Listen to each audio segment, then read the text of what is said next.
Fala pessoal, tudo bem? Sejam bem-vindos, finalmente chegou a hora. É isso aí, primeira rodada do nosso Renko Talk, dentro do nosso canal, o Renko Entretenimento, o Entretene Renko. Sigam lá, Entretene Renko, que você vai ter muita coisa legal. Estamos falando aqui da Arena Renko, aqui no estádio Cícero Pompeu de Toledo, no Morumbi, começando uma nova fase. Para você que gosta de ouvir histórias, para você que curte ouvir bate-papo, eu e esse cara aqui, Luiz Antônio Corrêa da Costa, Miller, craque Miller, o meu maior ídolo na história do futebol, que agora eu tenho o prazer de ter amigo. Fala, parceiro, tudo bem? Beleza. Vamos junto, Miller! Beleza? Tamo junto? E aí? Tudo jóia? Bater um papo aqui. Vamos bater papo com galera, tirar sempre aquele detalhe que a galera acha que não dá pra tirar, aqui no nosso Renko Talk a gente vai tirar. Sim. O bom daqui é que a gente pode falar à vontade, né? Ninguém corta a gente, né? Sem censura. Televisão é um saco, porque fica o diretor na tua cabeça enchendo o saco. Pô, não pode falar nada, entendeu? Aqui a gente fala à vontade. Aqui a gente fala tudo à vontade. Ó, a gente vai fazer sempre entrevistas muito legais. Você que vai estar acompanhando com a gente aqui, né, no Entretene Renko, aqui no nosso podcast, mas hoje é diferente. Hoje eu tenho o prazer, eu tenho o orgulho de ser o apresentador e entrevistar esse cara aqui. Eu falo sempre que ele é o maior ídolo que eu tenho como jogador do São Paulo Futebol Clube, mas não é só isso. A carreira que o Miller fez no São Paulo, multicampeão, campeão mundial, campeão da Libertadores, campeão brasileiro, campeão paulista, campeão da Recopa, campeão da Supercopa, todos os títulos possíveis. Mais do que isso, Miller é campeão mundial com a seleção brasileira, 94. Estava lá nos Estados Unidos, em Pasadena, no dia 17 de julho de 94, no comando de Parreira contra a Itália. Miller, craque! Só que hoje você está, como diria Faustão, esta é a sua vida, seu Miller! Minha vida mesmo? Posso perguntar tudo? Pode.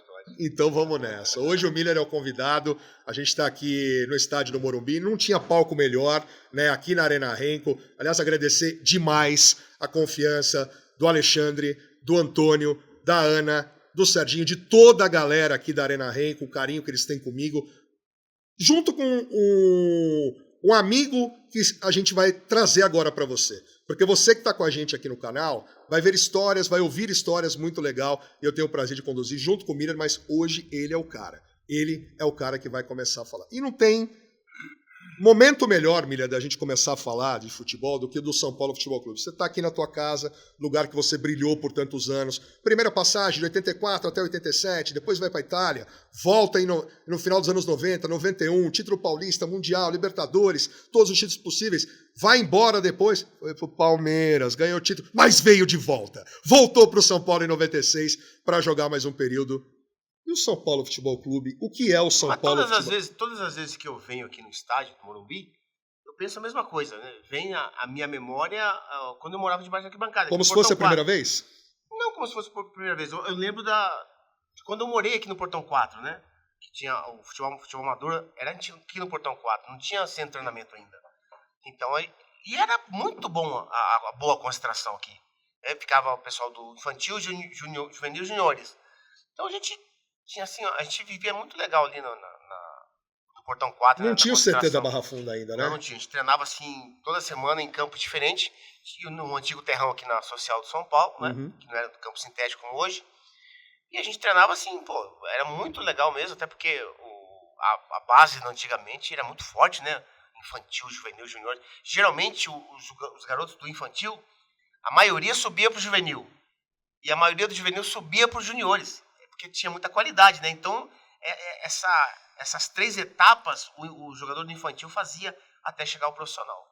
Daqui a pouco a gente vai falar um pouco sobre a carreira do Miller e o momento do São Paulo também, só que antes eu queria fazer uma introdução, porque a história do Miller é muito legal, gente. Luiz Antônio Corrêa da Costa, 31 de janeiro de 66, não tem cola aqui não, tá? Isso aí é fã mesmo que decora. Campo Grande, Mato Grosso do Sul, 6 irmãos. Tem um irmão que jogou muita bola, o Cocada, que jogou lá no Vasco também, fez gol de título importante. Só que a história do Miller, com o papai, com a mamãe, pai dele, lá perto do Pantanal, os irmãos e aqui da Uana também, eu queria que você falasse um pouco disso. Aquele pequeno Miller de 5, 6, 7, 8 anos de idade, com o Cocada, pensava que ia ser o grande Miller campeão do mundo. Como que foi a infância? Absolutamente. Toninho, que não era Miller, era Toninho. Quando você é criança, né, você não tem, né, a tua visão não vai além daquilo que está perto, né? Você não tem visão de nada, né? Você não tem expectativa, perspectiva de nada. Então, criança, eu queria viver minha infância lá em Campo Grande, Mato Grosso. Então, como eu vim de uma família muito, muito pobre, né? 10 irmãos. Então, eu jogava bola na rua ali, na quadra, na pracinha do nosso bairro, Largo do Trabalhador ali. Então, a infância minha foi legal, assim, porque eu gostava de fazer aquilo que eu, né, mais amava, que é jogar futebol, desde pequeno, desde 8 anos de idade, né? No bairro lá tinha muita gente boa de bola, né? Só que o pessoal não gostava de, tipo assim, de jogar com responsabilidade. Gostava de jogar no bairro. O bairro tinha um time chamado Portuguesa.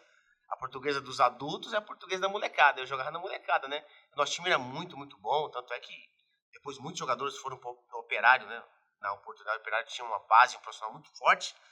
Então do bairro a gente foi para o Operário. Outros foram para o Comercial, que eram os 2 times de Campo Grande que jogavam no Campeonato Brasileiro na oportunidade. No Campeonato Brasileiro, você lembra? Tinha mais de 68 times. Como a Copa do Brasil o hoje. O Operário chegou a ser semifinalista de Campeonato Brasileiro. É contra o São Paulo, exatamente. 77, não 77, isso. Então, a gente jogava ali, pô, se divertia pra caramba, tá? É bom que criança não tem responsabilidade. Outro dia eu fui no evento aqui em São Bernardo, domingo passado, né? Aí tinha mais de 500 garotos, que é uma escolinha do São Paulo, né? Muito boa, por sinal. E aí a garotada perguntou assim, pô, quando você tá aqui agora, o que você tá pensando? Eu falei assim, eu tô pensando que ser criança é muito bom. Que você não tem conta pra pagar, não tem pensão pra pagar pra ex-mulher, tá tudo certo. O pessoal deu risada, quer dizer, então, quando você é criança, você é bem desencanado mesmo, você não pensa em nada, isso é muito legal, né? Você vive, você não queima, né, aquele processo, né, da infância, né, até chegar à juventude, à adolescência. E a transição foi como, Miller? Você chegou a fazer alguma coisa da prefeitura de Campo Grande, você foi para um clube, até que você teve a oportunidade de vir para São Paulo. Conta um pouco desse momento seu, da infância até chegar na adolescência.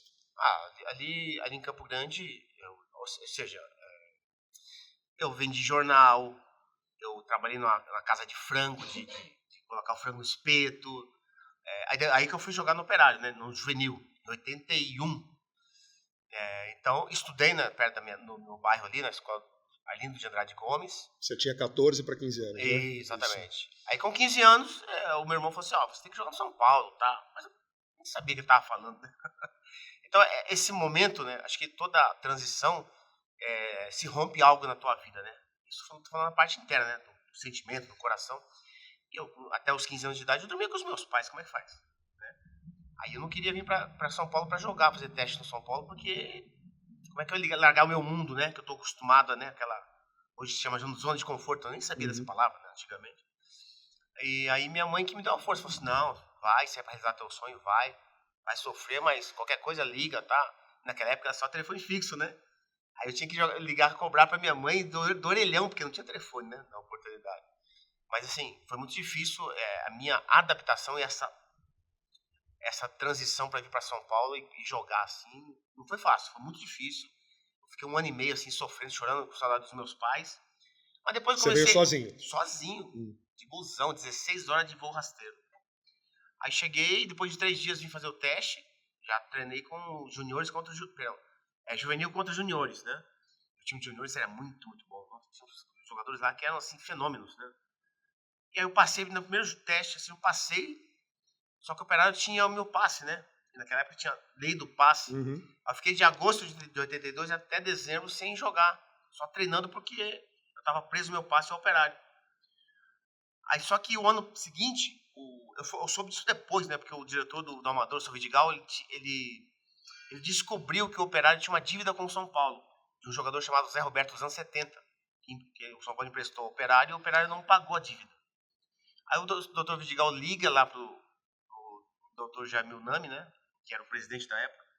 Falou, vocês têm uma dívida com o São Paulo. Nós reconhecemos a dívida, quando a gente tiver dinheiro a gente paga. Ele falou, não precisa pagar não. Só dá a liberação do Miller que tá tudo certo e tá morta a dívida. Aí o presidente do Operário aceitou, assinou minha liberação.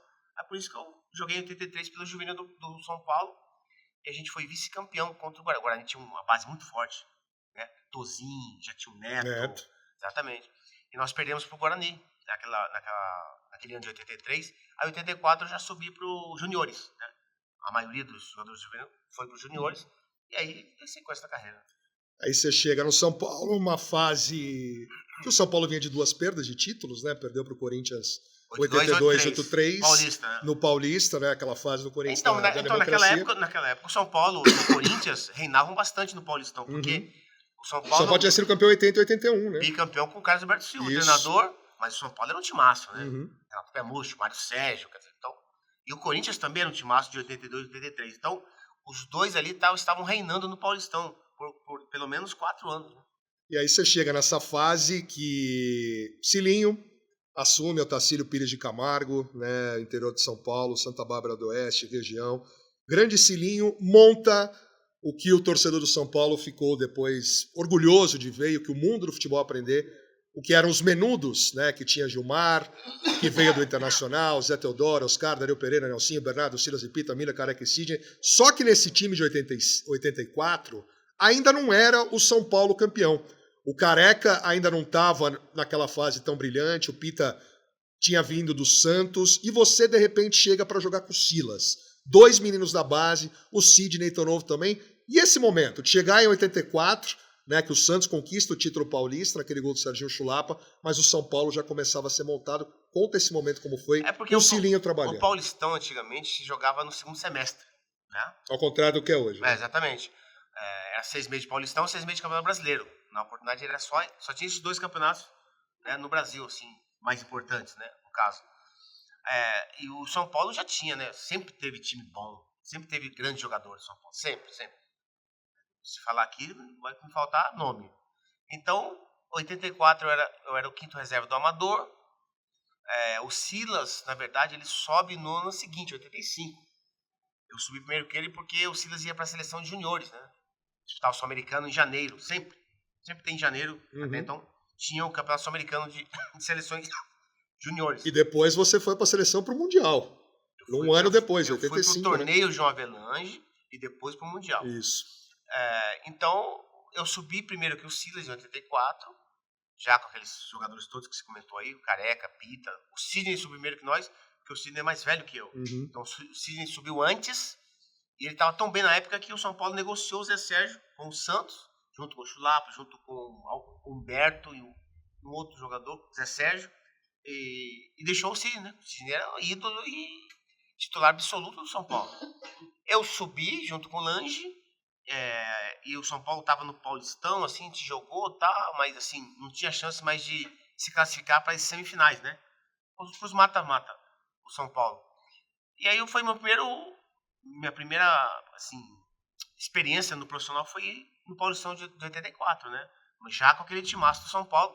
Só que o Cilinho, depois, no ano posterior, ele fez aquela limpa, né? Tipo assim, tirou vários jogadores e contratou outros. Contratou o Zé Teodoro, contratou o Gilmar e contratou o Éder Tânio, lateral direito para a reserva do Zé Teodoro. Quer dizer, ele contratou uns 3, 4 jogadores, assim, mais pontuais, porque o time já tinha uma base de e 84. E o Falcão que vem da Roma também, o Falcão chega né? Bem depois. Então, como ele já tinha uma base boa, ele só precisava de um goleiro, porque não tinha goleiro São Paulo na oportunidade, assim, estava bem, né? Não tinha um titular absoluto, que era Abelha, Barbiroto e o Tonho. E aí o São Paulo contrata o Gilmar, contrata o Zé Teodoro e faz aquele timaço de 85 que a gente foi campeão paulista. Mas assim, os adversários eram muito difíceis, porque o Palmeiras, Corinthians, Santos, todos tinham grandes jogadores no time e o clássico era assim, bem pegado, bem um nível muito alto, porque eram grandes jogadores, né? E em 85 São Paulo chega na final, Miller, contra a Portuguesa. Português do René Simões, português que tinha o goleiro Serginho, que jogava pra caramba, Edu Marangon, o time era muito na bom, frente, o Jorginho, né, jogando nesse time, e aquela final aqui no Morumbi, o Toquinho, que era um baita jogador, e aquela final no Morumbi, pra quem não se lembra, em 85, o Edu Marangon me acerta um chute do meio campo. Mas essa é a segunda partida. A primeira partida foi 3-1. Primeiro o São Paulo ganhou e tinha vantagem no segundo jogo. Foi 3-1 pra nós. Era a sua primeira final de um campeonato. Sim. Como que você tava pra essa final? Eu estava bem preparado, porque o Cilinho me preparou psicologicamente, assim, tá, falava comigo. Eu assimilava tudo o que ele falava, né? Porque realmente ele era um profeta. E o time, como era muito, muito bom, já tinha, como disse, a base do ano passado, anterior, então foi mais fácil o entrosamento, né? Tipo, eu, o Zé Teodoro e o Gilmar, a gente se entrosar foi mais fácil, porque tinha uma base montada. Então aí a gente entrou e deu continuidade. E o time deu como diz, né? Deu liga, o time começou a ganhar as partidas e foi a melhor renda, defesa menos vazada. Naquele Paulistão, o Careca fez 25 gols. Eu fiz 23, quer dizer, então a gente fazia muito gol, porque o Cilinho era um treinador muito pró-ataque, né? Ele gostava que o time atacasse, ele não gostava que o atacante voltasse para defender, né? Isso era anormal antigamente. Então, hoje não, hoje é normal. Mas o futebol mudou, né? Você sabe muito bem.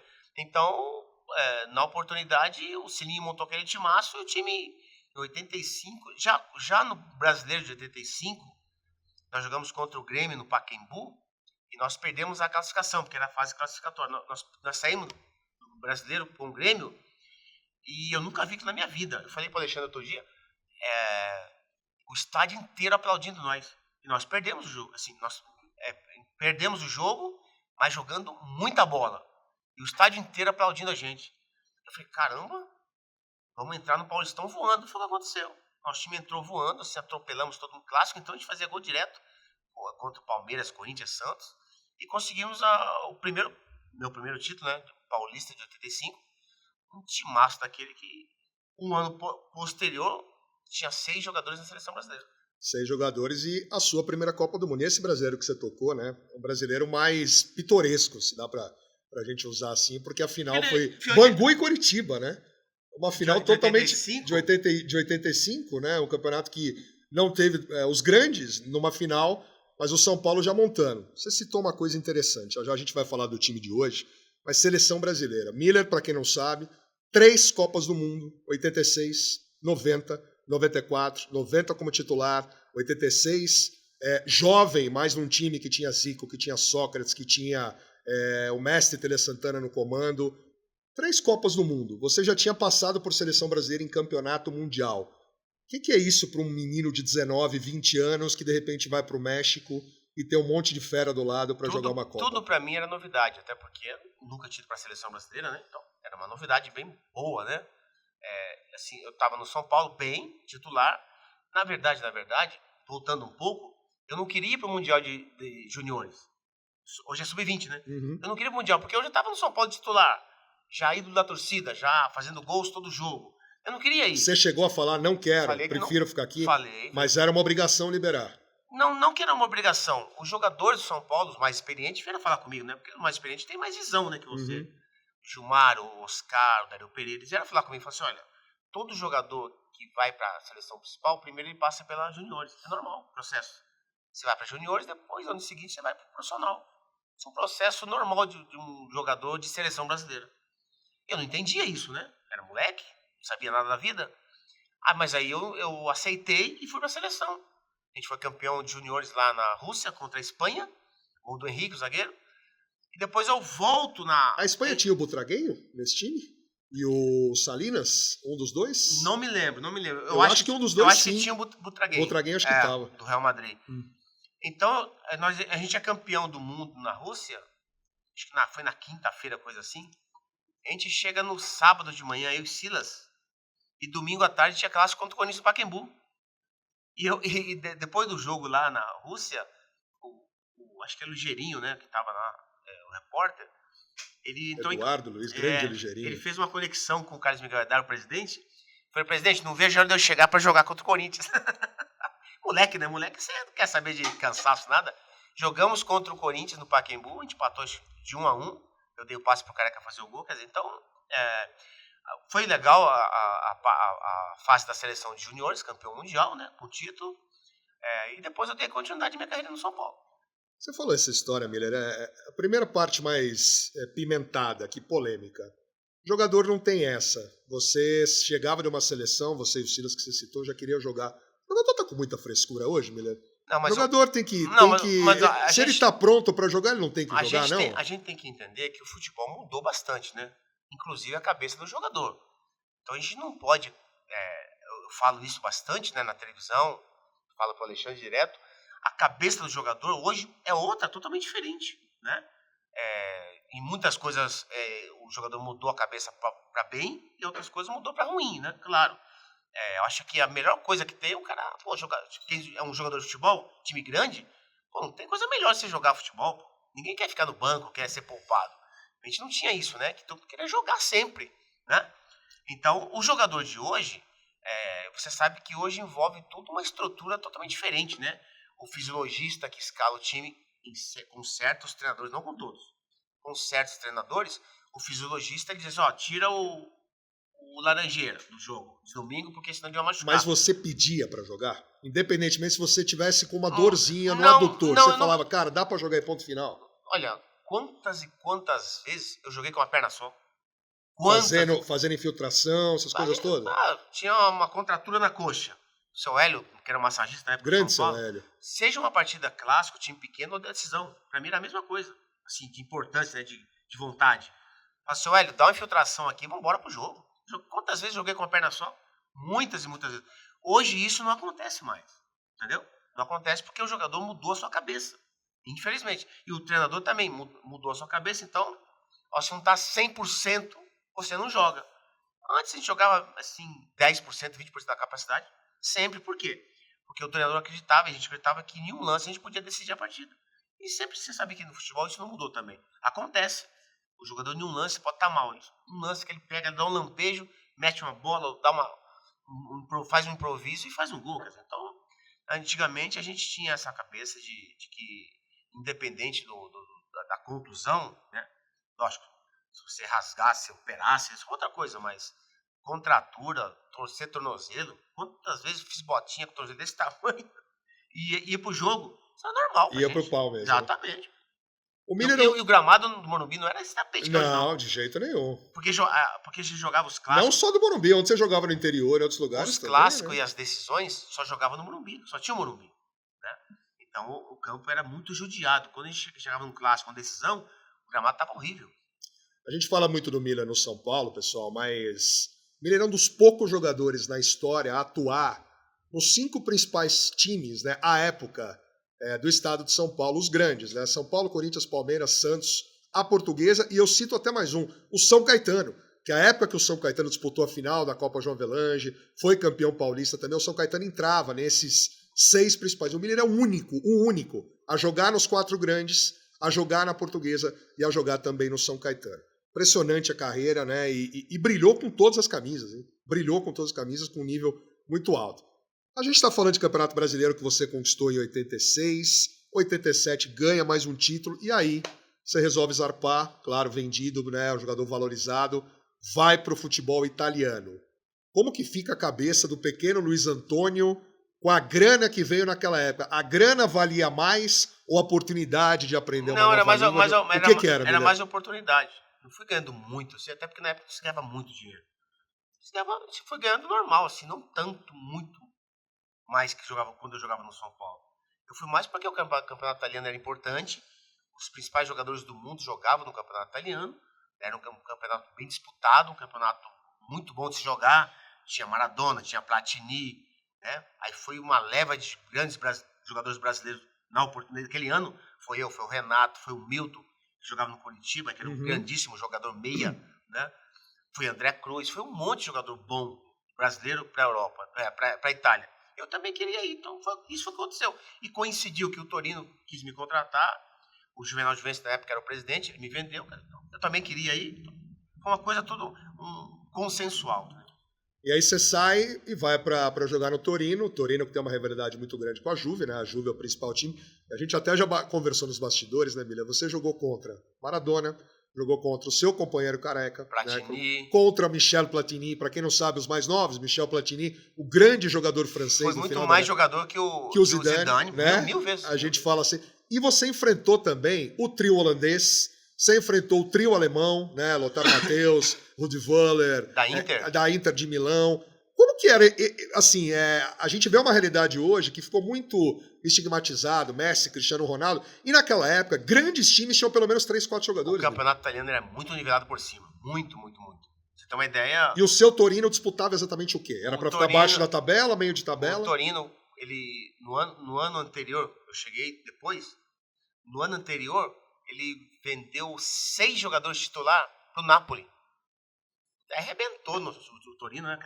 Como é que você vai montar o time de novo com 6 jogadores? O Torino não tinha muito dinheiro, como tinha a Juventus, a Roma, Milan, Juve, Inter, Napoli. Quer dizer, então o Torino sempre foi um time mediano na Itália.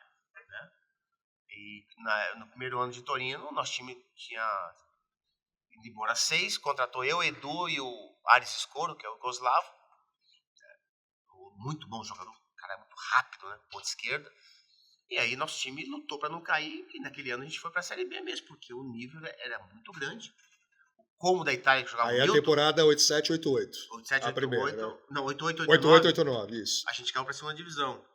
O Como da Itália, que tinha o Milton, o time era um timaço. A gente jogou contra uns caras bons demais. O Milton jogava muita bola. Então, era nivelado muito por cima e nosso time caiu para a Série B. Então foi muito difícil, lógico. Você, um rebaixamento, quem que gosta? Muito difícil. E aí você enfrenta jogadores, como que era? Assim, você saber que você vai enfrentar Diego Armando Maradona, que você vai enfrentar Michel Platini, né? Caras que você enfrentou, inclusive, com seleção brasileira em Copa do Mundo, né? 86, infelizmente com 2 derrotas para o Brasil, 86 e 90. E esses enfrentamentos, como que era saber que ia pegar uma Juventus, que na época era um time que estava também mudando um pouquinho, um clássico local, e o Napoli, que veio a ser o Napoli, né? Ganhando títulos pela primeira vez com o Careca, o Carnevale. Como que era enfrentar esses caras, a preparação para esses caras? O trem, vocês iam de trem, de ônibus, como que vocês iam enfrentar? Não, ali de Torino, como é a região central da Itália, então avião tinha só para Cagliari, que é uma ilha na Itália, Nápoles e Roma, só. O resto era tudo, as transfertas, que jogo fora, era tudo de busão, a gente ia. Mas assim, 2 horas de busão. Rapidão. Bem rápido, exatamente.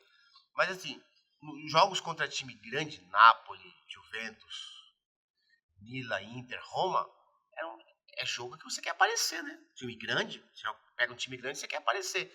Esse jogo eu sentia bastante, né?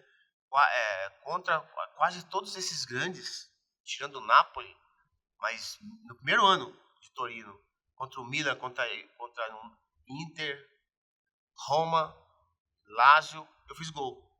Só não fiz gol contra Juventus e Napoli. Agora o resto, time grande, a maioria eu fiz gol. Então isso pra mim foi muito bom, né? Porque se aparecer contra time grande, que é muito mais destacado do que você aparecer contra um time pequeno, né? Então, mas o time Torino era fraco tecnicamente, então por isso que a gente caiu mesmo. Maradona jogou mais que o Messi? Mas, eu falei isso pro Alexandre 10 vezes. Ele me pergunta, o Laranjeira me pergunta, quem jogou mais, o Messi ou o Maradona? Não dá pra comparar. Maradona, com meio pé, joga mais que o Messi. Jogava mais que o Messi, com certeza. Maradona não. Agora, como conquista, Messi. Carreira, né? Que você pegar mais tempo também, tudo. A carreira, as conquistas do Messi são indiscutíveis, né? Ele conquistou muito mais que o Maradona, é bem verdade. Então, como bola individual, Maradona, era um cara, assim, do outro mundo mesmo. No seu período de Itália, Milena, a última desse momento italiano, depois você foi enfrentar, pela seleção e pelo São Paulo, Paolo Maldini, né? Gênio, que jogou muita bola. Você viu nascer no Milan também nessa época lá. E já aparecia para ser um dos grandes laterais da história, começando na base do Milan junto com os holandeses, aquele time do Milan. Carlo Ancelotti estava nesse time, né? Donadoni estava nesse time, Franco Baresi nesse time. Queria que você falasse um pouco do Maldini e da rivalidade que você teve com ele também, por onde você passou, seja no Torino, no São Paulo e na seleção brasileira. O Maldini, poxa vida, o Maldini teve uma carreira gloriosa, né? Pô, ele jogou 20 anos em alto nível no Milan, né? Ele... Geração, o pai primeiro, ele e agora o filho tá jogando também, né? Então, o pai dele foi treinador do Milan e treinou ele. Cesare Maldini. Exatamente, depois ele veio a falecer. O Paulo Maldini, a defesa do Milan foi por 10 anos a defesa da seleção italiana, né? O Tassotti, não era o Costa Curta antes, era outro zagueiro. Aí tinha o Baresi e o Maldini. Esses 4 jogadores, eles estavam na seleção todo ano, né? Filippo Galli, depois veio o Rossi. Antes era o Filippo Galli. Filippo Galli disputou a Copa de 86 no México, né? Foi titular da seleção italiana. Então o time do Milan era um time que era a base da seleção italiana. Desde já, não só de 88, já de 85, 86, o Milan já tinha muitos jogadores na seleção italiana, né? E era Arrigo Sacchi, né? O Arrigo Sacchi era o treinador do Milan, mas não era treinador da seleção. Exatamente. Então, como você falou, bem lembrado, o Ancelotti, ele era o volante do Milan naquela oportunidade, né? E tinha o trio holandês, né? O Rijkaard, Gullit e Van Basten. O Van Basten, meu, depois do Careca, meu, ele era um brasileiro. Jogava demais. As lesões atrapalharam, né? Não, o médico operou ele errado, sabia? O médico lá fez uma besteira, operou ele, o tornozelo dele errado, ele parou de jogar, com 30 anos de idade. Mas Van Basten jogava demais, era um monstro jogando. Joguei contra ele várias e várias vezes. Ó, jogamos Torino e Milan em Torino. Eu fiz 2 gols e ele fez 2 gols. Foi 2-2, quer dizer. Porque ele era um jogador que ele tinha uma precisão técnica, né? Técnica, demais. Improviso, cabeça, pé, quer dizer, era um atacante completo, o Van Basten. Desde quando ele surgiu lá no Ajax, molecote, já fazia grandes gols assim de craque. Então, aquele time do Milan lá foi um time assim que marcou história, até porque você sabe que o europeu guarda a história, né?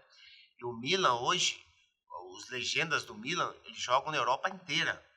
Massaro, Maldini, Baresi, Costa Curta, Filippo Galli, Donadoni, todos eles, não Ancelotti que é treinador do Real Madrid, mas a maioria daquele time dos anos 80, eles jogam na Europa inteira. Master, quase todo final de semana eles estão viajando para a Europa inteira jogando. O Master do Milan. E são esses jogadores que eu joguei nos anos 80. E sobra a bola, né? Poxa, é fácil, né? Nossa, aquele time parece, ele é muito inteligente. Um zagueiro que não sujava a roupa. Se deixar, eu fico falando de futebol europeu aqui um tempão com o Milan, que é tanta história, mas a gente está correndo com a nossa primeira rodada aqui do Renko Talk. Miller, Luiz Antônio Corrêa da Costa, craque. Aí, 1991, depois de um período europeu, Miller resolve voltar para o São Paulo Futebol Clube, né? Bom filho a casa torna. Mestre Tele Santana assume como técnico depois de Pablo Forlan. São Paulo tinha acabado de perder o título brasileiro, né, em 1990. Perdeu em 89 também, 2 títulos consecutivos aqui no Morumbi para o Vasco da Gama, gol do Sorato, e depois 90 aqui para o Corinthians, o gol do Tupanzinho. Miller volta em 91, uma nova presidência, novos métodos de treinamento, novo treinador, com Tele Santana, com aquele que viria a ser o maior treinador da história. Daqui a pouco eu quero que você fale do Tele. Mas aí você volta para um São Paulo também, Miller, já estruturado. Mas é um São Paulo que já tem Raí em grande fase, um São Paulo que tem Cafu subindo da base muito bem, um São Paulo que tem Antônio Carlos subindo da base, um São Paulo que tem uma troca com o Leonardo vindo para o São Paulo jogar, e de repente esse São Paulo começa a engrenar. Como foi esse retorno? Por que o Miller voltou da Itália e resolveu voltar para o Colômbia? Eu voltei porque eu sempre gostei de jogar no São Paulo. Sempre gostei. Direto e reto. Exatamente, sempre gostei. Eu falei, eu quero voltar. Mas foi um pedido? Falei, cara, eu não estou satisfeito aqui, dá para eu voltar? Foi diretamente isso? Falei, presidente Torino, que eu não queria mais ficar aqui, queria voltar para o Brasil. Ele não acreditou, ele achou que eu queria ir para um time da Europa. Eu falei, não quero saber de Europa, quero voltar para o São Paulo, porque eu sou São Paulino. E gosto de jogar no São Paulo, isso. Mas quando eu cheguei no São Paulo, o time estava meio que desfigurado. Em que sentido? Psicologicamente. Tinha Ricardo Rocha, que o Tele não queria mais saber do Ricardo Rocha.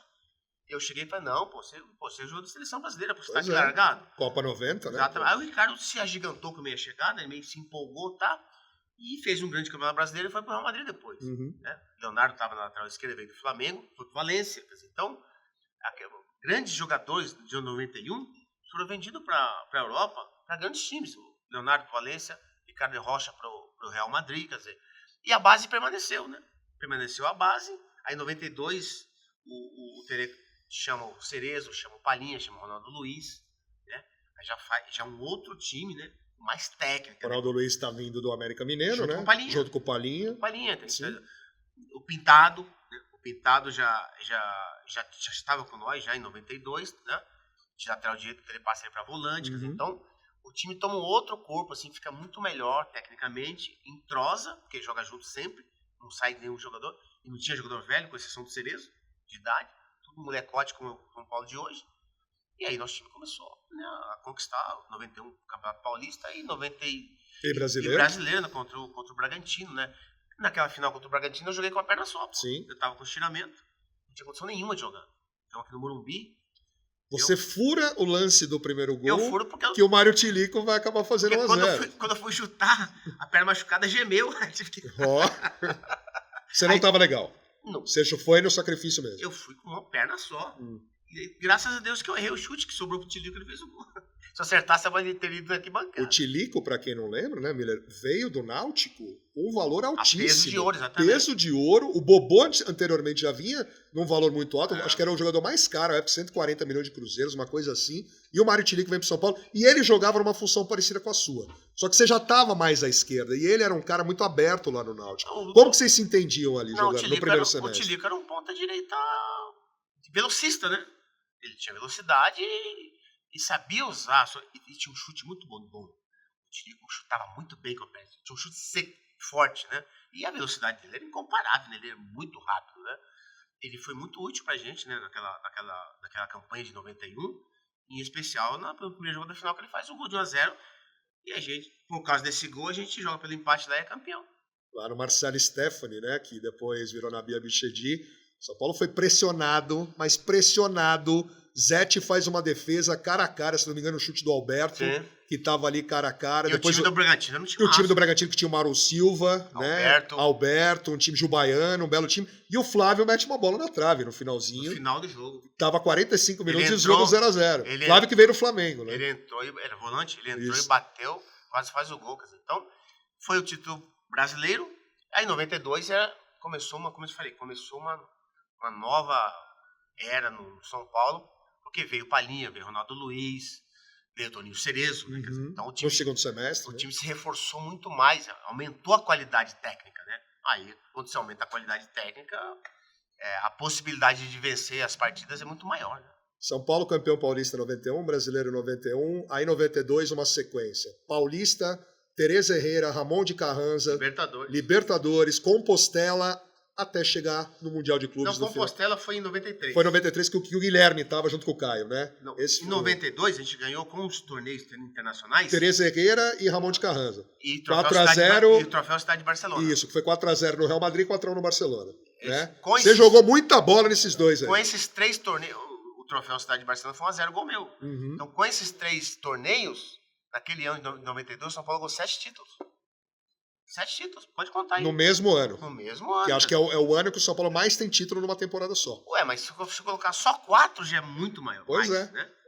Quem ganha 4 títulos assim? Só o Cruzeiro do Luxemburgo, que ganhou 3 títulos. Que tríplice coroa. Exatamente, nós ganhamos 4. Títulos assim. Libertadores, Paulista, a Supercopa contra o Flamengo e o Mundial. E o Mundial. O Miller, aí 2 mundiais, 2 Libertadores, né? Libertadores, principalmente em 93, aquele gol maravilhoso que você fez aqui contra a Universidade Católica, 5-1 para o São Paulo, Zete jogando pra caramba, e você fez um dos gols mais bonitos. E o Mundial você decide. Eu adoraria falar jogo por jogo aqui. O Laranjeira, eu tenho certeza, e o Alexandre também, que estão aqui, estão loucos para falar jogo por jogo, mas não dá tempo, a gente tem que somar tudo. Eu queria que você falasse do nosso comandante, Tele Santana. Não só da questão do mestre, mas o Tele uma vez declarou, Tele que comandou Zico, que comandou Sócrates, que comandou Reinaldo, Falcão, que comandou Oscar, que comandou Luizinho, que comandou Éder Aleixo, que comandou Careca, que comandou craques do futebol. Só que Tele Santana falou o seguinte, mestre Tele, o jogador mais inteligente, o melhor jogador que eu já trabalhei nos meus anos como treinador é o Miller. Como que você recebeu isso? Eu sei que você se emociona com isso. Claro, quando ele falou isso, eu estava em casa assistindo, aí a minha esposa falou assim, olha só o que o Tele está falando de você. Eu não lembro que o repórter que falou e perguntou isso para ele, eu não lembro agora. Sinceramente, eu não lembro. A primeira vez que você trabalhou com ele foi na seleção de 85, 86, quando ele assumiu para a Copa do Mundo. 86, né? 86. Quando ele assume depois do Evaristo de Macedo. 86, eu fui na minha primeira convocação, foram 2 amistosos, contra a Alemanha em Frankfurt e contra a Hungria em Budapeste. Isso. Primeiro jogo eu fui titular, segundo jogo eu entrei durante a partida. E depois, no ano seguinte, Copa do Mundo do México. Então, quando o Tele fala isso, eu comecei a chorar. Falei, caramba, ele esqueceu do Zico.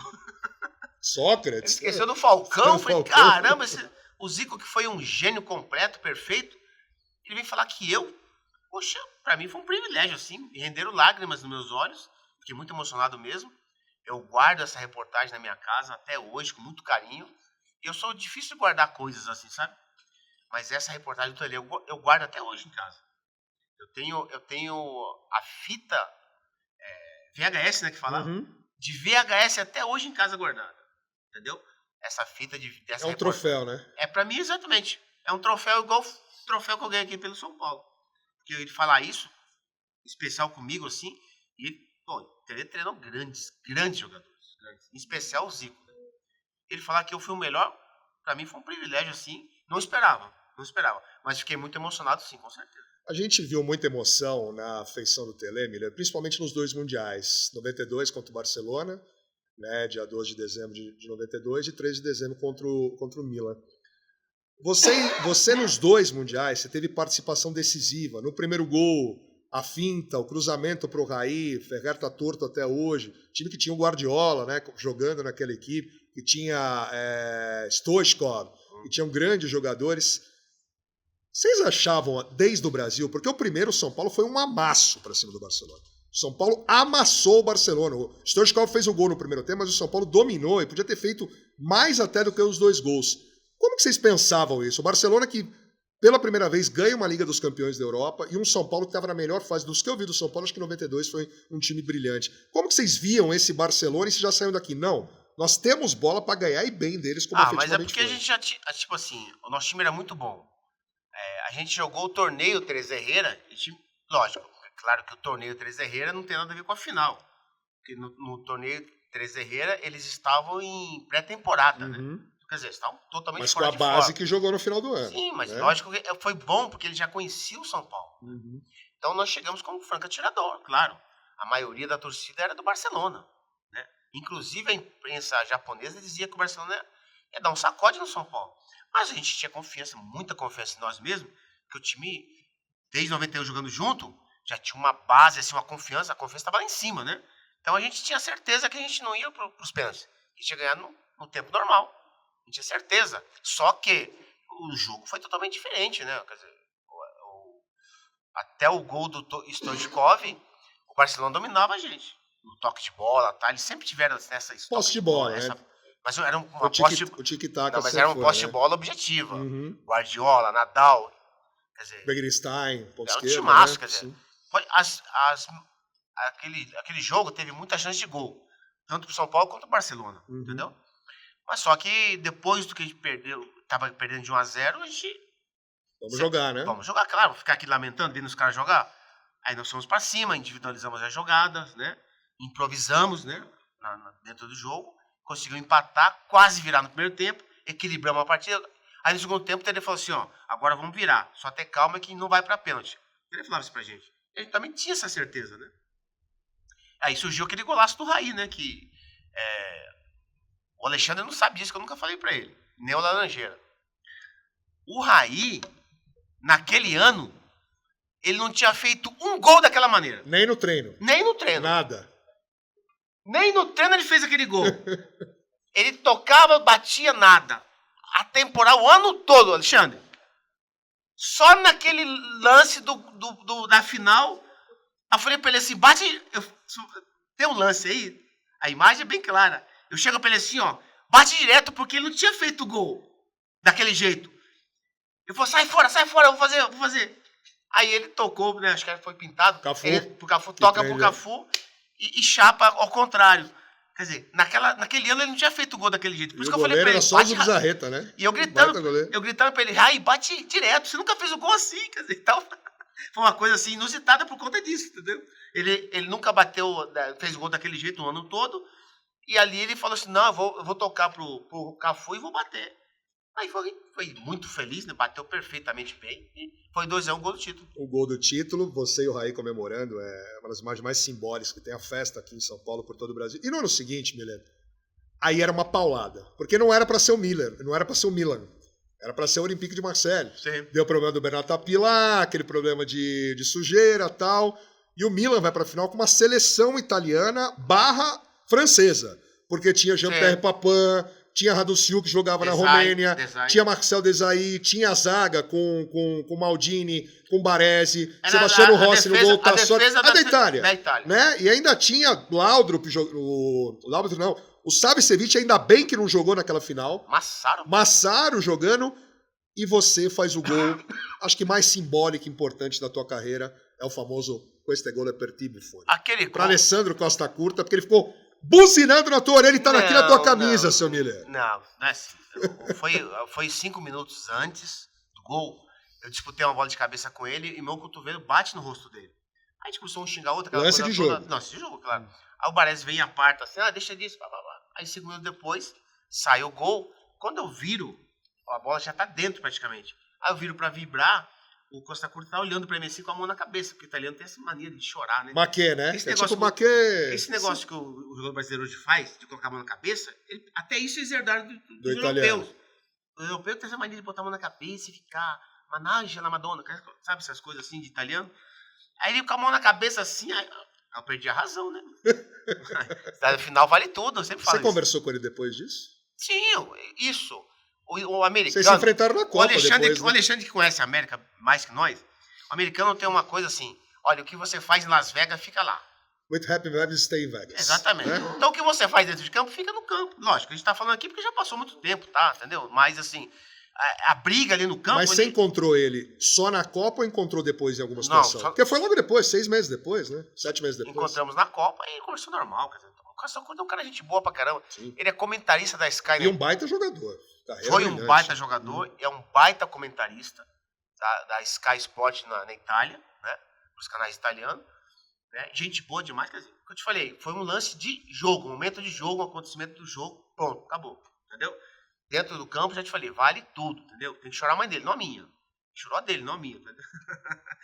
Então, mas aquele jogo, tecnicamente, ele não foi bom. Porque o Milan sempre priorizava a defesa, tá, aquela coisa toda difícil pra caramba. Pode ver, a chance que nós criamos, a gente fez. Sim. Criamos muita chance, como no Barcelona, né, no ano anterior. Então a gente criou e fez, ponto, tá bom. Primeiro gol, virada de jogo do André Luiz, pro Cafu do lado direito, cruzamento chapado dentro da área, o Palinha faz o gol. Segundo gol.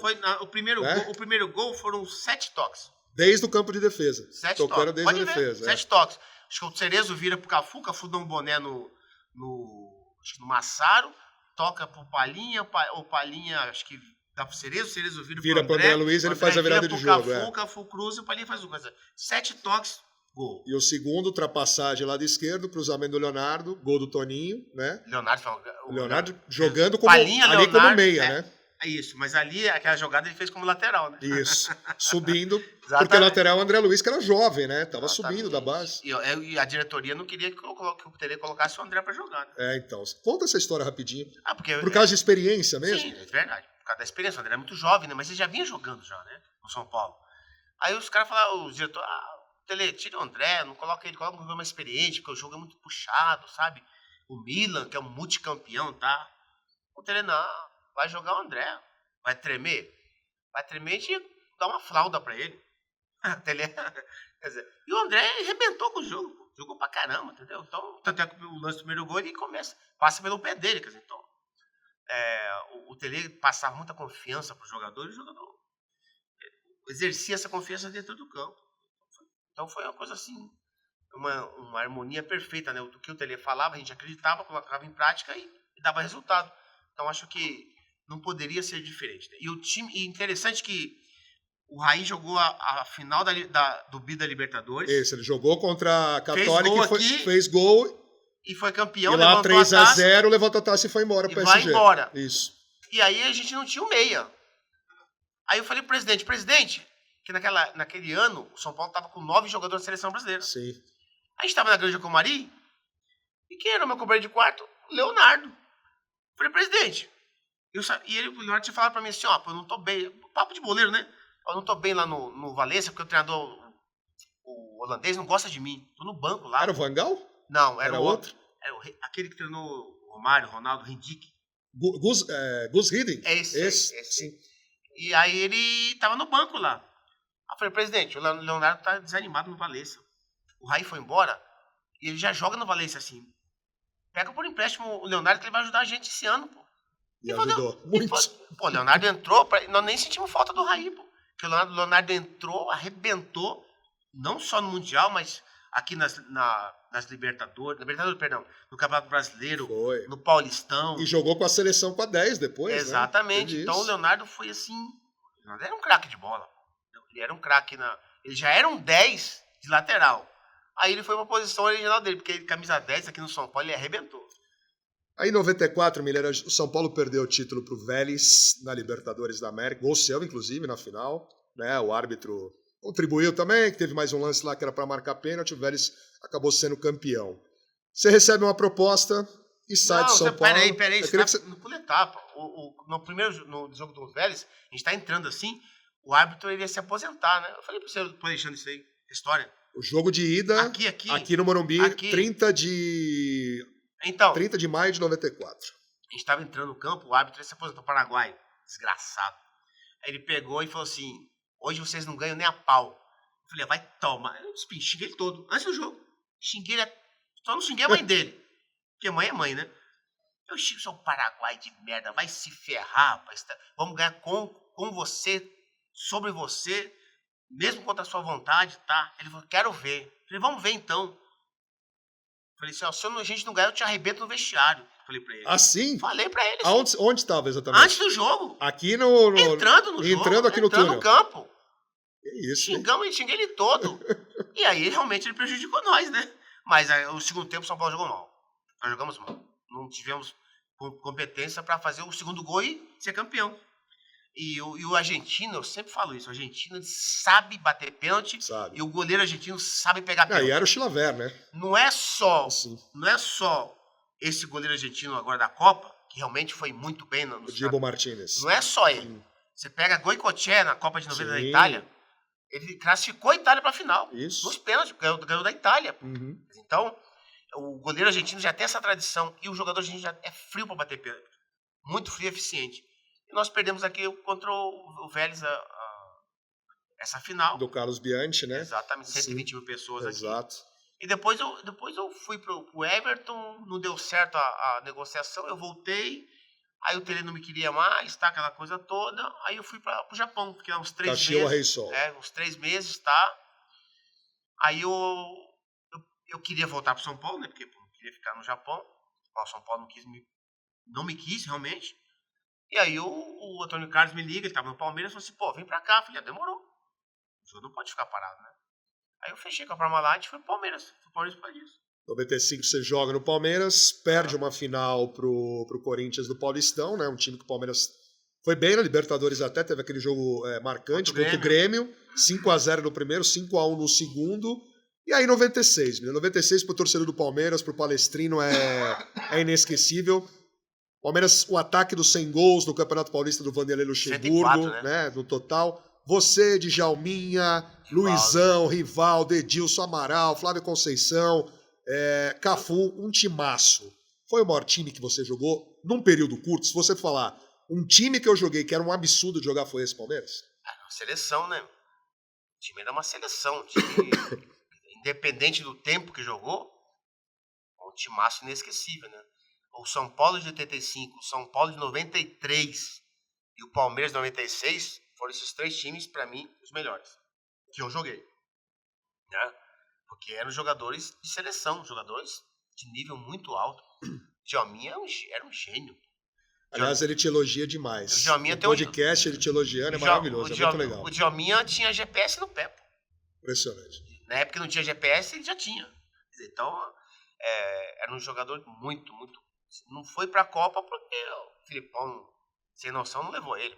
Alex, quer dizer, então, eram jogadores assim, camisa 10, assim, muito clássico, né? Muito habilidosos, né? Então, aquele time do Palmeiras eu me diverti, com certeza. E aí você vem pro São Paulo. O torcedor do Palmeiras tá na bronca com você até hoje. Primeiro, eu queria que você falasse 2 coisas. Torcedor do São Paulo, para muitos torcedores, você não é o maior ídolo do time, porque você preferiu jogar no Palmeiras. Eu queria que você falasse sobre isso. Por que você resolveu jogar no São Paulo? Você não se acertou em que aspecto para sair do Palmeiras? Pra você ver, né? Pra você ver. Já te falei, eu fui pro Palmeiras porque o São Paulo fechou as portas pra mim. O São Paulo não quis que você viesse. Não, claramente. O Tele não me quis, o presidente não me quis, o diretor não me quis. Fazer o quê? Eu vou pra onde me querem.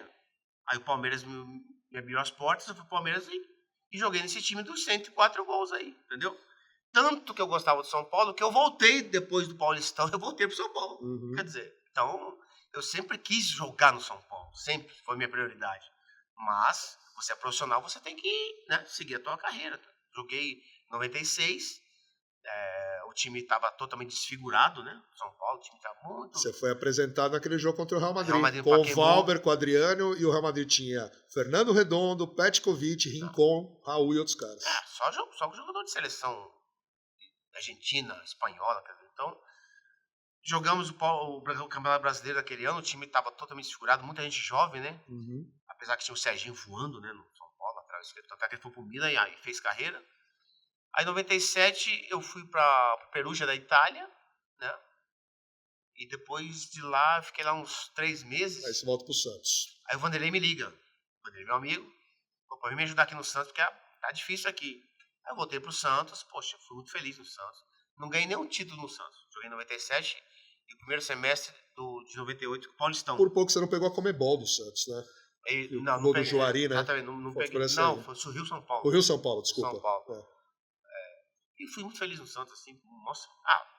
No Santos já tinha o Zete, Ronaldão, Macedo, sim. Já era minha turma, né, daqui de São Paulo. Era um master do São Paulo ali, né. Então, e aí depois de 98 eu fui pro Cruzeiro. O Cruzeiro foi muito, muito bom. Nossa, o Cruzeiro era um timaço. O Cruzeiro, poxa, Fábio Júnior, Marcelo Ramos, falecido Alex Alves. Nosso goleiro é simplesmente o Dida, pô. O Dida foi... Olha que eu joguei com grandes goleiros, hein? Tafarel, Gilmar, aqui no São Paulo. Veloso no Palmeiras. Veloso era um fenômeno de goleiro.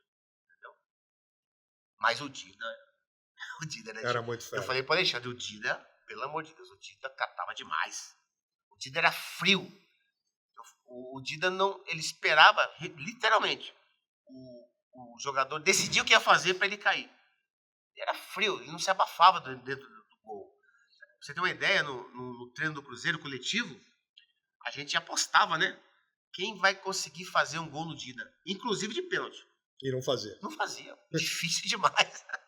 Era fila da mãe, era um goleiraço completo. Miller, você tocou Cruzeiro, aí a gente chega na Copa do Brasil, né? São Paulo e Flamengo vão jogar uma final, estão jogando, São Paulo já ganhou o primeiro jogo, está muito perto de conquistar. E você tem diretamente a ligação Copa do Brasil e São Paulo, mas não no tricolor. A sua vida é feita no São Paulo, mas em 2000, a única vez que São Paulo jogou uma final, aquele jogo no Mineirão... Até então, né? Até então, primeiro jogo 0x0 aqui no Morumbi.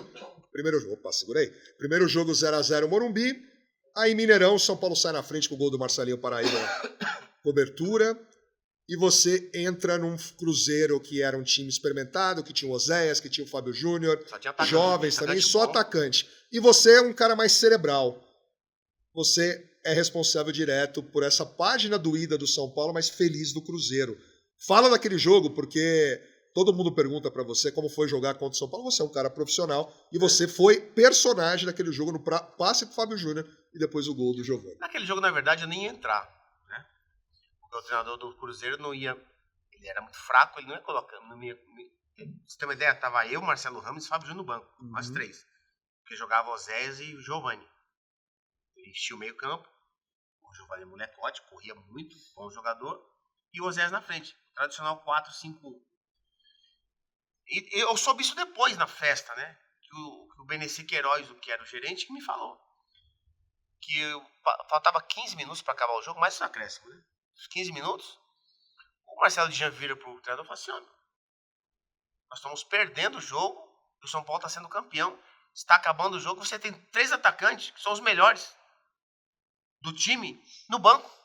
Bota os caras, pô. Vê o que vai acontecer. Até agora não aconteceu nada. O Cruzeiro jogando mal, o São Paulo tá mandando no jogo. E aí? Vai ficar nessa mesmice? Aí ele engoliu, acho que orgulho. Aí me chamou eu, o Fábio Júnior e o Marcelo Ramos. Nós entramos no jogo. E aí nós conseguimos, né?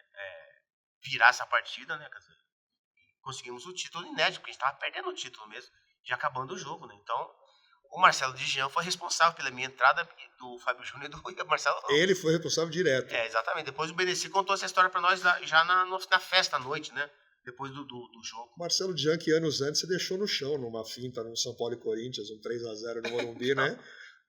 Ele foi falar isso comigo lá no Cruzeiro, eu falei assim, agora você vai se alegrar, você vai jogar comigo. Agora você está do meu lado, né? Agora você está do meu lado. O torcedor te perturba muito com isso, São Paulino? Pô, Miller, aí você tem que responder toda hora. Não, Pô, aí eu falo, profissional. eu respondo a mesma coisa. Eu falo assim, olha, eu ganhei 15 títulos pelo clube, então pensa nesses 15. Então. Já que a gente está falando da Copa do Brasil, seu Luiz Antônio Corrêa da Costa, São Paulo está pronto para ser campeão pelo que jogou nos últimos tempos aí contra o Palmeiras, contra o Corinthians, e principalmente o que fez na final, Miller, você que agora é comentarista também da querida TV Gazeta. Aliás, um abraço para a Michele, para toda a galera da Fundação, os Magarrafo, grandes amigos que eu tenho lá, tive o prazer de trabalhar 11 anos lá. São Paulo está pronto, Miller? É a hora? É agora? Mais que pronto, né? Pelo futebol que apresentou, pelo que jogou no Maracanã, com quase 70 mil pessoas, pelo que jogou, não tenho dúvida que ele esteja pronto. Né? Agora, jogando em casa, vai 60 mil pessoas aqui, eu não tenho dúvida também que o São Paulo vai ser campeão. Até porque o Flamengo, que para mim, em valores individuais, é o melhor time da Sul-América. Só que não está jogando nada. E literalmente os jogadores querem derrubar o treinador. Apesar que o São Paulo, para mim, já caiu. Né? É questão de tempo. Né? Quando ele jogar aqui domingo, no vestiário mesmo já vai embora. Então, isso é fato consumado. Então, quando acontece uma situação dessa, que o jogador não joga para o treinador, você pode colocar 10 atacantes. Não ganha o jogo. Vai jogar o Arrascaeta? O Arrascaeta vai jogar. Vai. Meia boca, mas vai. Até porque é o Arrascaeta, né? Mas o São Paulo está bem preparado, está bem consciente. Dorival Júnior vai jogar com a mesma escalação de lá. O Dorival Júnior vai mudar o esquema. Até porque o esquema que deu certo lá, com certeza vai dar certo aqui. Você manteria o mesmo time, mesmo esquema, o jeito que foi no Maracanã. Na lei da bola diz que time que ganha não se mexe. Então acho que o Flamengo vai sair mais, porque precisa do resultado. O São Paulo pode explorar isso com muita qualidade, né? Acho que o grande escape do São Paulo é o Caio Paulista. O Caio Paulista, que não é um lateral esquerdo, né? Ele é um meia, mas só que ele, vindo de trás com a dominada de frente, ele tem habilidade, quer dizer, então ele conduz bem a bola, né? O Wesley é fraco na marcação, foi provado isso lá no primeiro jogo, então, para mim o São Paulo está com as duas mãos na taça. Eu falei que o São Paulo vai meter 2, o Alexandre falou que vai ser 4, mas não vai ser surpresa se o São Paulo golear o Flamengo. Pelo momento que o Flamengo está passando, os jogadores não querem mais o treinador e o ambiente está horrível. E pelo momento que o São Paulo está passando, de estar redondinho, eficiente, um time jovem, de pegada, por tudo isso que eu falei, para mim o São Paulo já é campeão. É isso aí. Agora, Paulo... existe final fácil? Não, acho que não. Nenhuma, né? Nenhuma final será fácil. É difícil, é aquela tensão, aquela coisa toda, tá? O Dorival, no segundo tempo, vai ser obrigado a mexer no time, por conta de cansaço do Alisson, etc. Então, isso é normal. Mas o São Paulo, para mim, tá pronto para ser campeão e vai ser campeão. É isso aí. Libertadores agora, pra gente já fechando o nosso papo, daqui a pouco o papo rápido com o Miller, o bate-bola. Palmeiras, Boca Juniors vão fazer uma das semifinais, né? E a outra... outra é Fluminense? Fluminense Internacional. E aí, o que você acha que vai dar? Eu acho que o brasileiro já está garantido, ou o Fluminense ou o Inter. Sim. E o Palmeiras, nesse momento, você conhece tão bem o Verdão também, Miller? Vai ser de novo uma final brasileira. Eu acho que o Palmeiras passa pelo Boca, porque o Boca já não é mais aquele Boca de antigamente, né? Do Riquelme, etc. Tá? Entendeu? É um time que tem grandes jogadores experientes, em especial o Cavani, mas não mete medo mais em ninguém. O Palmeiras é o mesmo time de 3 anos para cá, mantém a mesma base, com exceção do Dudu, que não vai jogar, mas o Palmeiras é um time jovem, um time experiente, um time acostumado a títulos, né? É um time que tem uma regularidade muito grande na Libertadores. A campanha do Palmeiras na Libertadores é muito boa. Você pegar os números aí, nem precisa citar aqui. Você sabe melhor que eu, né? Então, acho que o Palmeiras ele está pronto, mais uma vez, para chegar numa final de Libertadores. E, para mim, vai ser Palmeiras e Fluminense. O Fluminense passa pelo Inter, mas eu acredito que o Palmeiras vence de novo o tricampeonato. É isso aí, final da Libertadores tem tudo para ter brasileiro. E a final vai ser no Maracanã, né? Vai ser no Maracanã, da Sul-Americana, né? Vai ser lá... Mudou agora, ia ser em Montevideo, agora vai ser em Punta del Este e Maldonado, porque a Conmebol... resolveu marcar o jogo sabendo que tem Nacional e Peñarol, só isso. Na mesma semana, né? Ué, tranquilo. Mas a Conmebol, você sabe muito bem, ela manda no futebol sul-americano, né? Até porque o sul-americano e Libertadores é da Conmebol, né? Ela faz essa final em cada ano em cada país, porque é uma entidade política e não é diferente da FIFA, não é diferente da CBF, que são políticos também. Então, tá tudo certo. O importante é o estádio ser um estádio que tenha segurança, como você falou. Né? Poderia ter evitado isso. Né?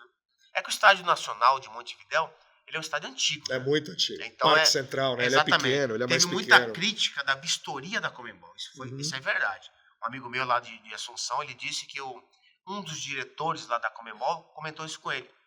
Que foi uma equipe lá da Conmebol, em Montevidéu, e vistoriou, não só o vestiário, vistoriou o estádio inteiro. Eles viram que o estádio está muito ultrapassado. Está muito quebrado, muito malhado. Então, por isso que eles estão mandando essa final para a Punta del Este. Porque eles viram que o estádio, como tem pouca gente, o estádio ele é mais moderno, é mais novo que o Nacional. E Punta del Este não é uma cidade com tradição de futebol. É uma cidade turística. Muito turística. Por isso que eles vão fazer a final lá. E se Fortaleza e Corinthians, um dos dois vai chegar, certamente vai ter torcedor. Gente, a gente está na reta final do nosso Renko Talk. Fortaleza e Corinthians, para mim, Fortaleza passa. Acho que vai, eu também. Acho que vai passar. Pela eficiência do time. E do outro lado é Defensa e Justiça. Defensa e Justiça aí. E o. Defensa e Justiça tirou o River, né? Tentando lembrar agora. Não, Defensa e Justiça. Defensa e Justiça. LDU. Tirou o São Paulo. LDU tirou também o Boca, pô. O River. Não, tirou. Não, LDU não. Aí é a Libertadores. Isso. Na Sul-Americana. Mas a LDU é que tirou o São Paulo. O São Paulo poderia estar lá também. Reta final aqui. Agradecendo demais a galera que está nessa primeira rodada do nosso Renko Talk com o craque Miller. Bate bola, rapidinho. Resposta direta do craque. Um ídolo. Um só, né? Zico. Maior jogador que você jogou contra? 2. Zico e Maradona. Melhor defensor a te marcar? Júnior Baiano. Gol mais bonito da sua carreira? Final da Libertadores de 93 aqui contra a Universidade Católica. 5-1. 5, aquele golaço. Aquele gol foi inacessível pra mim. Você se arrepende de alguma coisa da sua carreira, Miller? Não, eu acho que todos os processos, independente das decisões erradas que você tomou lá atrás, eu acho que são processos que bom para você passar e aprender. Melhor técnico que você trabalhou? Eu já falei isso várias vezes, né? Então não posso contradizer com a minha palavra, né? Luxemburgo.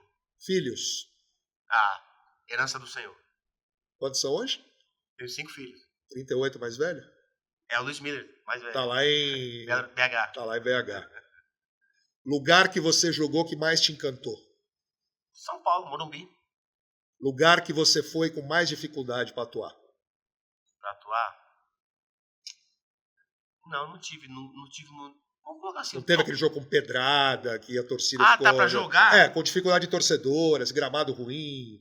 Qual foi o que você mais... Eu fui jogar com o Torino lá em Avelino. Não. Horrível. Pra esquecer. Um título inesquecível. O bimundial em Tóquio, contra o Milan. Isso é inesquecível, porque era o Milan multicampeão, né? Então essa final pra mim foi muito marcante. O Miller pelo Miller. Eu sou muito simples, assim, como vocês estão vendo aqui. Quem não me conhece acha que eu sou chato, né? Pelos comentários que eu faço na televisão, tá? Mas quem me conhece mesmo, e eu não tenho muitos amigos, eu tenho muito poucos amigos, graças a Deus por isso, eles sabem como é que eu sou, bem simples, bem objetivo, não tenho frescura pra nada, entendeu? Lógico, cada pessoa tem a sua particularidade, né? De privacidade. Mas, tirando isso, com os meus parceiros aqui, com o Alexandre, com o Laranjeira aqui na Arena Renko aqui, eles sabem que eu sempre chego aqui do mesmo jeito, tá? Entendeu? Sento ali, atendo todo mundo, quer dizer, então, eu acho que a simplicidade, acho que tem que ser um ponto correspondente na vida do ser humano. É isso. Você sabe que você é meu ídolo mesmo, né? Isso não é da boca pra fora, não. O maior ídolo que eu tive no futebol, e hoje não é só um profissional da televisão, da comunicação também, um amigo, um cara que a gente está junto agora. Ele foi o primeiro craque a estar nessa rodada aqui do Renko Talk, e a gente vai fazer um trabalho muito legal, junto com o pessoal da Arena Renko, Edu Santana Produções, todo mundo fazendo um trabalho maravilhoso. E a gente vai entrevistar bastante aí jogador muito aqui, né, jogador. E aí você vai apertar para pegar aqueles caras que te encheram o saco no passado também. Não, a resenha com o Boleiro é descontraída, é boa, quer dizer, então vai ter bastante. O Djalminha eu vou trazer ele aqui. Traz. Ele já falou que vai vir, Alexandre. Grande Djalma. Ele vai vir do Rio aqui atender a gente. Pô, e eu vou ter um prazer muito boa, grande também de bater o papo com o Djalma, já trabalhei com ele lá na Band, vai ser muito legal. Cusquenha, obrigado. Alfredão, toda a galera também. Produto novo com pisco também. Ai, pisco derruba, hein? Tem que tomar cuidado, né, Ana? Você que sabe disso muito bem. Pessoal, primeiro episódio, primeira rodada. Eu não gosto de falar muito episódio, eu sou da rodada, eu sou do futebol, todo Laranjeira gosta disso também. A gente fica muito feliz de ter vocês aqui participando com a gente. Se inscrevam no nosso canal, Entretene Renco, subindo. Foguete não tem ré. Craque, obrigado mais uma vez. Beijo nas crianças, vambora e domingo, vamos São Paulo. Vamos São Paulo. Tchau, gente!